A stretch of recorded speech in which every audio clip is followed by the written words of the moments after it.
hold on, do not scroll. You need to hear this. So we just celebrated Dr. Martin Luther King Jr.'s birthday, and Dr. Martin Luther King Jr. Day. And I had been watching a series on Netflix. It was Moses leading his people to the promised land.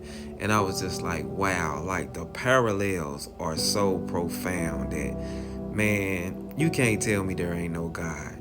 I mean, Martin Luther King Jr. often drew inspiration from the biblical story of Moses, for those who didn't know. I mean, even in his speeches and in his writings. And some say that King actually saw himself as Moses, which I can clearly see that. Leading his people to freedom from the Jim Crow laws of the South, just as Moses against an oppressive Pharaoh who literally ordered the unaliving of newborn Hebrew boys.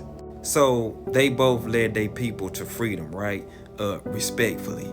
Now, Moses led the Israelites out of slavery in Egypt, while MLK led the civil rights movement to freedom from racial persecution. Now, MLK Jr. was our modern day Moses, like for real, for real.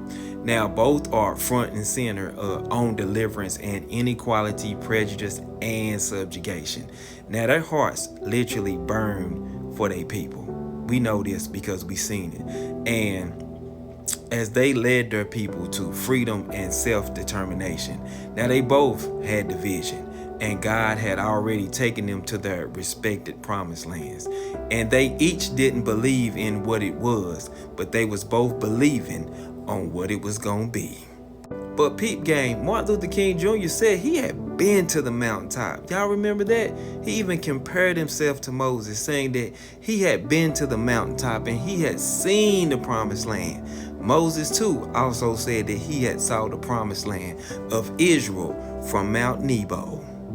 And we can't miss this because they both endured some serious, hard difficulty, hardships, and a lot of pain along the way, because there is a cost that must be paid when you decide to follow God's commands.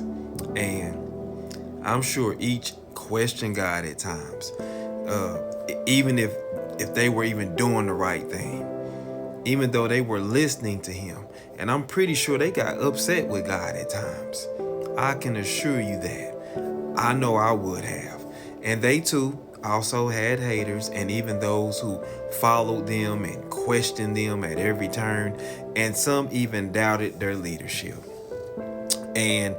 But they still, both of them, kept the faith as they sought to create a world of equality and justice. And sadly enough, neither one physically witnessed their respective promised lands. Just think about that for a second. Their people did, but they never experienced it. And I think that was almost like God taking both and showing them the promised land before they got there. So they both knew that they wasn't gonna make it, but they knew that their people would. That is so powerful, man.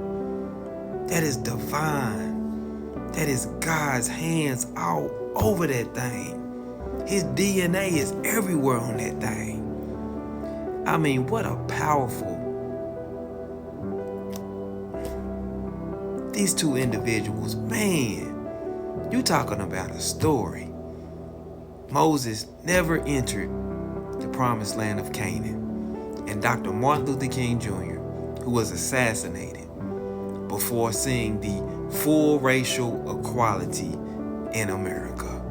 And today, I can assure you, they are both at the throne of grace, in glory, giving God all the praise and talking about how they made it over. And just like God destroyed Pharaoh and his army, he will do the same for those who oppose equality and justice. And those would be facts on facts on facts on top of facts. Carry on.